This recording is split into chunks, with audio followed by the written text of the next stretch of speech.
version of a human illness such as Alzheimer's disease or multiple sclerosis. Animal research illuminates the biological mechanisms that might be involved in disease action when it is not possible to conduct the research with human participants. It is worth saying that scientists have to apply for stringent ethical permission before they start conducting experiments with animals.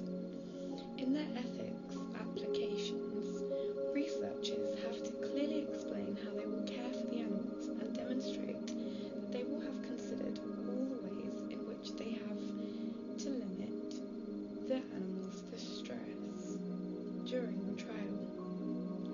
At the top of the pyramid are randomized control trial systems, systematic review systems, and meta-analysis. Randomized controls trials, or RCTs, are considered the gold standard in EBM research because of their ability to reduce the opportunity for bias within the study protocol, and for quantifying whether a drug or intervention is more effective than doing nothing. Administering a placebo or regression to the mean, the tendency for most unusual results to drift back to normal levels without intervention. Typically, in an RCT participants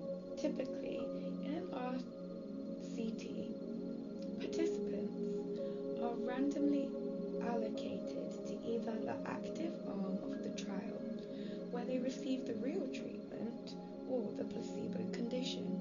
In an identical but inactive intervention, for example, 100 people volunteer to participate in a vaccination trial and 50 people will be given the placebo, such as an injection of saline solution that will have no effect on immunity.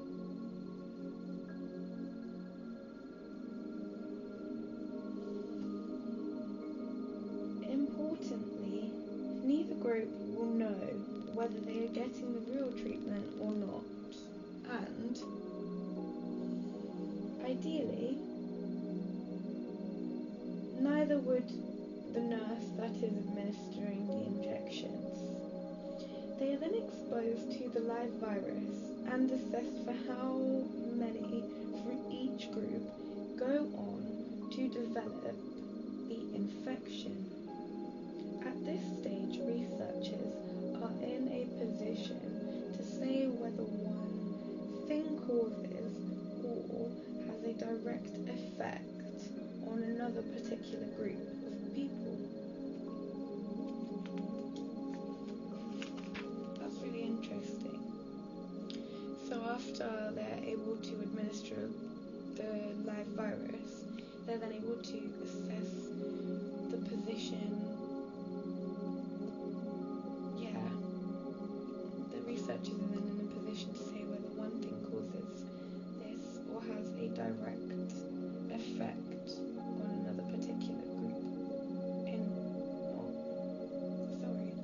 At this stage, researchers are in a position to say whether one thing causes or has a direct effect on another in particular groups of people. So they're able to say whether it's one thing or whether it is a group of things that are causing the problems, essentially.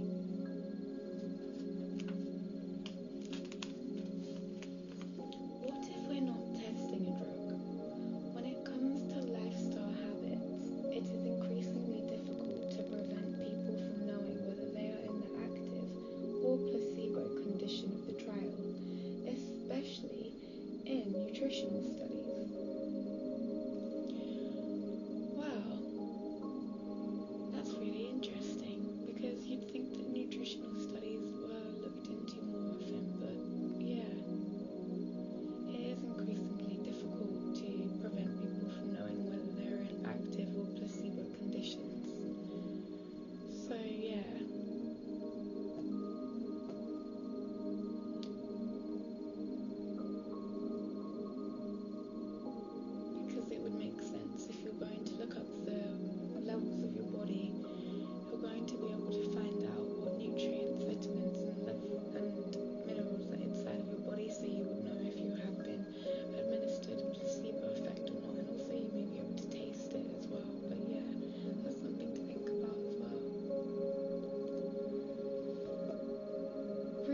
researchers in these fields have to work incredibly hard to design RCTs appropriate to what is being studied.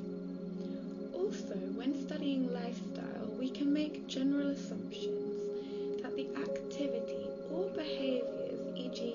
exercise, are not actually toxic. Therefore, rather than safety, lifestyle intervention trials will look at efficiency. What combination of which behaviours over what period of time will have a positive or a negative effect on target health and outcome. Systematic reviews and meta-analysis.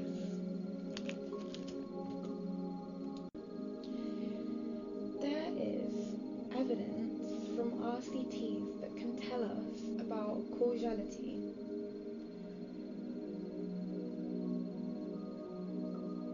But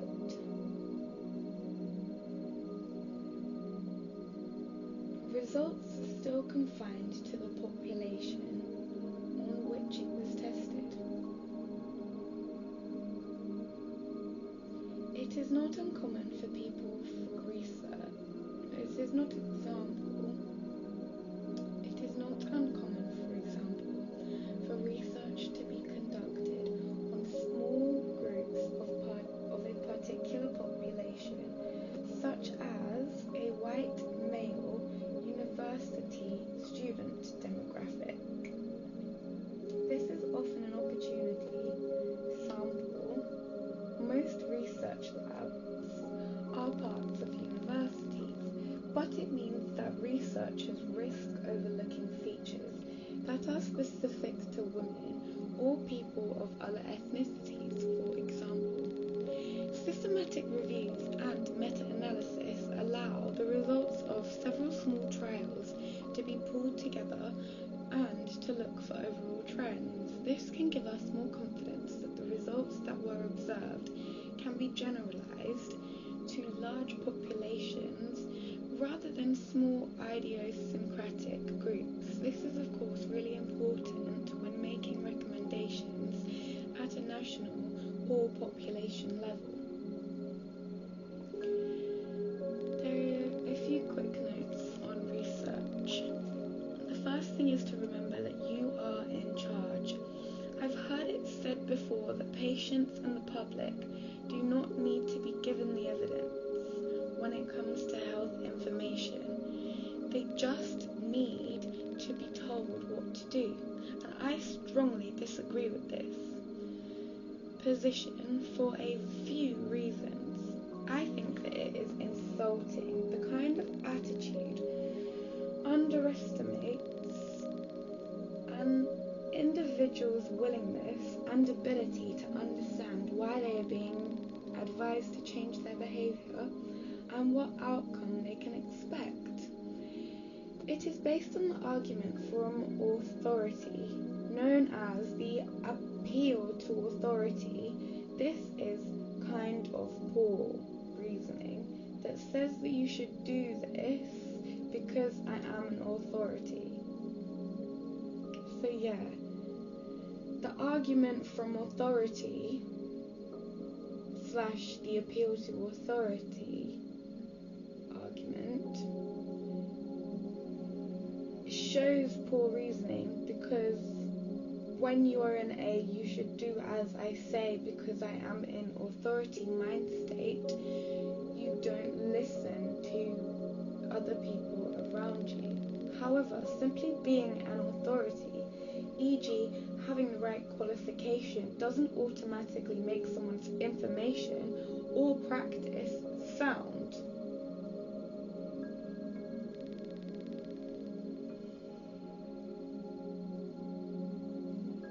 There are plenty of examples of doctors struck off for malpractice that demonstrate this. Instead, I believe that rather than appealing to authority, professionals in all professional fields should be supporting greater public engagement with science communication and campaigning for higher standards of science reporting in the media. We should be skilling more people up, not dumbing the information down. Number 3. Psychologically, that is not how people work. Surely there are some individuals who have an innate tendency to be more compliant and will be content to simply do as they are told. But more people have a strong need for autonomy and to feel that they have power and choice over their own behaviours. On top of that, change is made to satisfy an intrinsic authority rather than an external one that is more durable.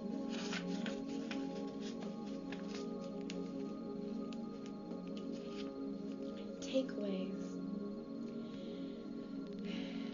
Science is a methodology that attempts to get closer and closer to objective, robust truth, while always leaving space for the things that are not yet known.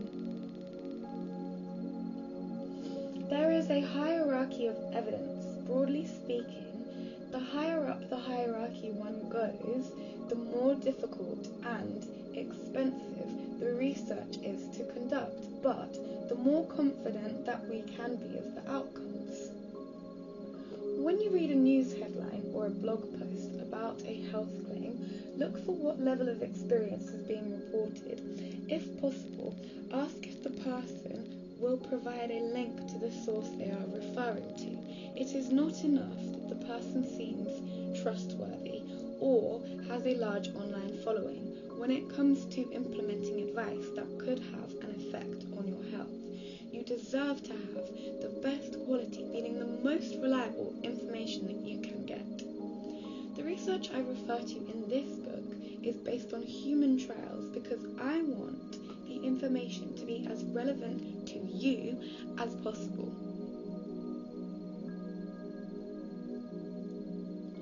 When I mention animal trials, this will clearly be identified and are used in relation to explaining a mechanism of action where it is not possible or ethical to conduct the research with human participants. So that is the end of chapter 2. Night, angels.